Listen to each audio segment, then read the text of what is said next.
our President, Barack Obama.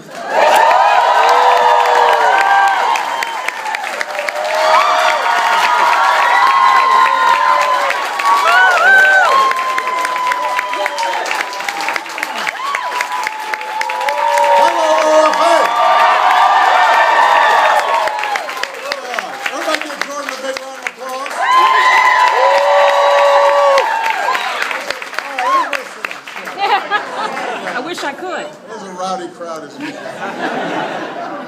It's always good to be with OFA. It's a little bit like coming home.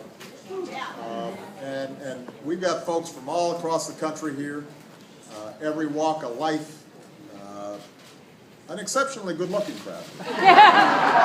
But it is wonderful to see all of you. I see some familiar faces. I see some people who I haven't seen before. So just a little refresher on how this came about. It started 8 years ago when people of all different backgrounds and political beliefs came together with a simple conviction that people who love their country can change it. And on that campaign, we tried something different. We had to because you had a candidate named Barack Obama, who, when I look back at the pictures, I looked like I was 14 or something. So clearly we weren't going to be able to run a conventional campaign. And because of my background, because of the work I had done on our part for grassroots action. And so we put power in your hands. We organized. We had offices in every great corner of this country. It didn't matter whether it was a red state or a blue state. Everywhere we went, we said if there's just 2 volunteers, or 1 volunteer who gets another one, then we're game, and we'll work with it. And we trust you. And all of you are heirs to that movement, including me. And I couldn't be prouder of what you've done and everything that you continue to do, because there are now 250 organizing for action chapters across the country. We're training anywhere from 2,000 to 5,000 organizing fellows every year with the skills that are required to make a difference. We're not telling them what issues they should care about. We're saying, here are the tools you need for civic participation to help move the country in a better direction and that you want to come about. And it's because of committed citizens like you that this country keeps moving forward. That's been the spirit of the entire 7 years that we've been here.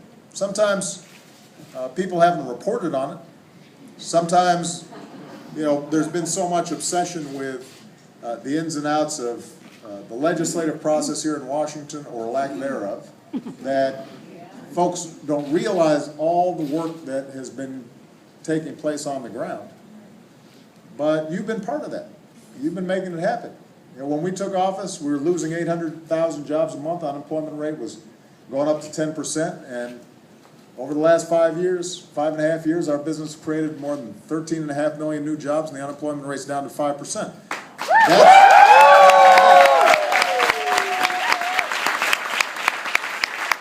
We were told we couldn't put new rules on Wall Street or more protections for consumers, or ask the wealthiest of Americans to pay their fair share of taxes without crushing job growth. But we did it, and the stock market doubled, and private sector job growth on record. That's why we've gotten the uninsured rolls down. Same true on energy policy. We were told we were going to be hopelessly addicted to foreign oil forever. Well, we've cut our oil imports by more than half, tripled the amount of wind energy, increased by 20 times the amount of solar energy, doubled clean energy overall, steady sources of good jobs that can't be outsourced, and we're also able to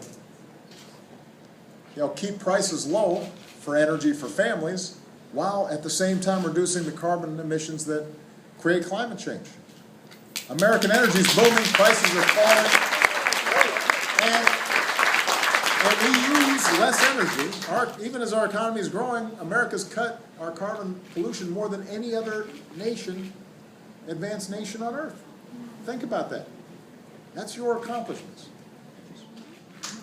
When people said marriage equality is not going to happen, it's now the reality in 50 states. Don't ask, don't tell is something that don't exist. American manufacturing. Wages are starting to go up the way they should, but we got a lot of catching up to do because a lot of folks haven't gotten a raise in a very long time. We've got to keep working to make sure that the hardest working Americans get a raise. We've got to make sure the women are getting paid the same as men for doing the same.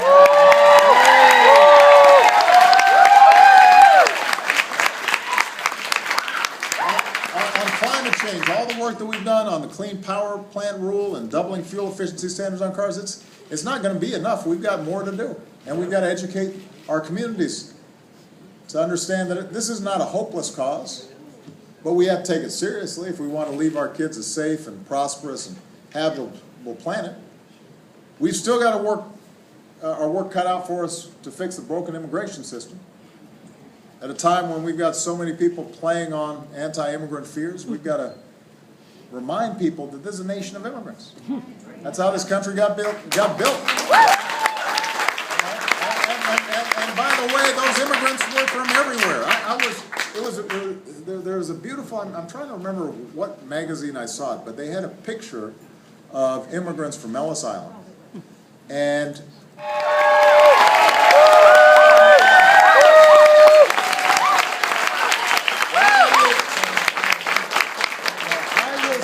I will still hold the most important office in our democracy. That's the office of citizen. And the only thing that's going to be happening is that, I'll get a chance to visit you more often because it won't be such a hassle for me to move around, The point is, when I ran for this office, I did not say, yes, I can. Just leave it to me. What did I say? Yes, we can! Yes, we can. Our unfinished business does not depend solely on me or on a member of Congress or the next president we elect. It depends on us, what we, the people, can do together. And that's something that I'm going to be focusing on in my final year in office, the idea of an active, involved, engaged citizenship. That's what I'm going to be focused on after I leave office, an engaged, active, focused citizenship. So if you want to help me, OFA, I need you to stay involved, I need you to stay active, I need you to recruit other citizens. We got to keep organizing, we got to keep mobilizing, we got to lift up issues we care about, we have to pursue referendums and ballot initiatives that can move this country forward. We got to get organized at the state and local levels. We've got to inform people about the issues before they vote on them. We got to make sure they turn out to vote. We got to make sure they know where their leaders stand. If their leaders don't stand in a tenable position, we need to get new leaders. We need to keep fighting to make sure that this country is one where it doesn't matter what you look like or where you come from or who you love. You can make it if you try. Amen. That's what you're all about. I am so proud of all of you. I'm so proud to be standing with you and marching with you. And I'm going to keep on going as long as you'll have me. All right? Thank you all. God bless you.